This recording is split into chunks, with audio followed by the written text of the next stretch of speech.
தனுசு ராசி அவர்களுக்கு இந்த ராகு கேது பயிற்சி எப்படிப்பட்ட பலன் கிடைக்க போகுது? ராசிக்கு 3ஆம் இடத்துல ராகு பகவான் அமர்ந்திருக்கிறாரு. ராசிக்கு 9ல கேது. ஆக்சுவலா இந்த குரு பார்வையும், சனீஸ்வர பகவானுடைய பார்வையும் ராசிக்கு அமர்ந்திருக்கிறதுனால, ஸோ இது வந்து ஒரு சிறந்த பலன் தான். 3ஆம் இடம்ன்றது உபஜயஸ்தான ராகுவுக்கு. ஸோ அது ஒரு சிறப்பான ஒரு பலன் தான்.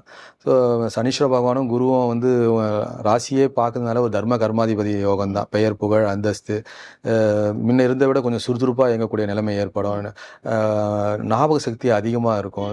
எதுலேயுமே ஒரு வேகமாக செயல் பண்ணணும்னு கொஞ்சம் அந்த எண்ணங்கள் அதிகமாக மேலோங்கி வரும்.